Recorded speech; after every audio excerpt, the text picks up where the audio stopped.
மாதவிலக்கு டைமில் உறவு வைத்துக்கிட்டாங்களா அவங்களுக்கு ஆணுக்கு வந்து ஜன்னி வந்துடும், இறந்து போயிடுவாங்க. இப்படியெல்லாம் பல நல்ல ஹார்மோன்கள் மூளையிலேருந்து சுரக்கும். அந்த ஹார்மோன்கள் பெண்களுக்கான அந்த மாதவிலக்கின் வரும்போது வரக்கூடிய கால் குடைச்சல், கால்வலி, இடுப்பு வலி, பல விஷயங்கள், மூட் ஸ்விங் எல்லாத்தையும் இதை பற்றி தெளிவாக தெரிந்த பெண்கள் மருத்துவர் கைனகாலஜிஸ்ட் வந்து அவங்க போவாங்களா ஒரு பூஜை அறைக்கு? அவங்க வீட்டில் போக மாட்டாங்க.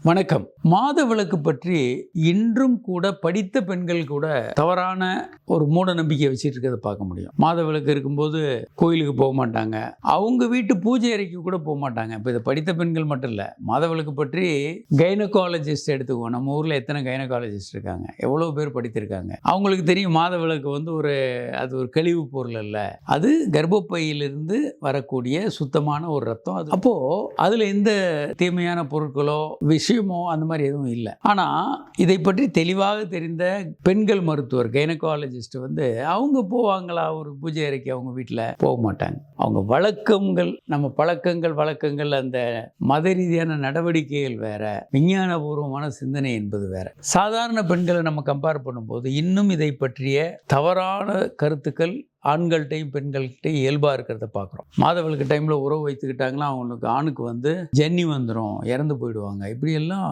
வினோதமான நம்பிக்கைகள் இருக்குது. மாதவிலக்கு வர்ற பெண்கள் பாலை தொட்டாங்கன்னா கெட்டு போயிடும். இப்படி ஏராளமான தவறான நம்பிக்கைகள் இருக்குது. இது எல்லாமே உண்மை அல்ல. மாதவிலக்கு என்பது ஒரு இயல்பான சுழற்சி. குழந்தைய கருத்தரித்தா குழந்தை வளர்ந்து அதில் ஒட்டி வளர்வதற்கான ஒரு படுக்கை மாதிரி பெட்டு தயாராகிறது கர்ப்பப்பையில் உள்ள. அந்த மாதம் அது கருத்தரிக்கலைன்னா அது உடைந்து வெளியாயிடும். திரும்ப அடுத்த மாதம் அதே செய்ய சுழற்சி மறுபடியும் வரும். இது எளிமையான விஷயம். இந்த வரக்கூடிய ரத்தத்திலிருந்து நீங்க ஸ்டெம் செல்ஸ் தயார் பண்ணி பல்வேறு நோய்களை குணப்படுத்த முடியும். அப்போ மாதவிலக்கு என்பது ஒரு இயல்பான பிசியாலஜி, அது பெத்தாலஜியோ நோயோ கிடையாது. இதை பற்றிய ஒரு புரிதல் தெளிவாக நமக்கு இருக்கணும். இன்னைக்கு அதை பற்றி ஓரளவுக்கு பரவாயில்ல, ஆனால் இன்னும் நிறைய தூரம் நம்ம பயணம் பண்ண வேண்டியிருக்கு. இதை பற்றி நிறைய பேச வேண்டியது இருக்கு. மாதவிலக்கு காலத்தில் உறவு வைத்துக் கொள்ளலாமா? பெண்கள் எப்படி அந்த சமயங்களில் இருக்கணும்? அவங்க வந்து ஒரு நாளைக்கு 2-3 முறை குளிக்கலாம். பேட் எவ்வளவு தூரம் அவங்களுக்கு மாதவிலக்கு அந்த பிளட் வருது அப்படின்றத பொறுத்து 2-3 முறை பேடை மாற்றலாம். இன்னும் சொல்ல போனால் மற்ற நேரங்களை விட இப்போ அதிகமாக அவங்க சுகாதாரமாக பேணணும், நிறைய தண்ணி குடிக்கலாம். அந்த நேரங்களில் உறவு வைத்துக் கொள்ளலாமா? கண்டிப்பாக வச்சுக்கலாம். அது அவங்களுடைய கணவன் மனைவியினுடைய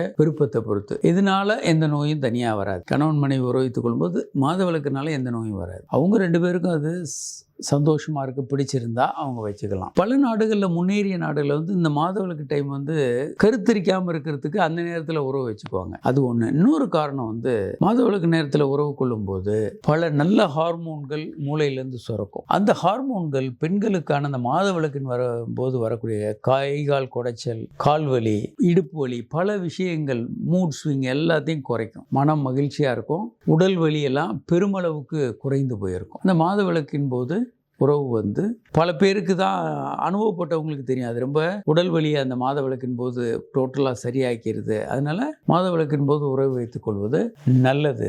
ஒருத்தருக்கு அதில் விருப்பம் இல்லைன்னா அவங்க பண்ண வேண்டியதில்லை. கணவன் மனைவி விரும்புகிறாங்கன்ற பட்சத்தில் அவர்கள் அதில் ஈடுபடலாம். அதனால் மாதவிலக்கு பற்றிய ஒரு திறந்த உரையாடல், மனம் திறந்த உரையாடல் தேவைப்படும். சமுதாயத்துக்கே தேவை. இன்னும் கூட பழைய தவறான கருத்துக்கள் பெரும்பாலானுடைய மனதில் இருக்குது. அவற்றையெல்லாம் நீக்கிட்டு ஒரு விஞ்ஞானபூர்வமான சரியான கருத்துக்களை வைத்துக்கொள்ளணும். வணக்கம்.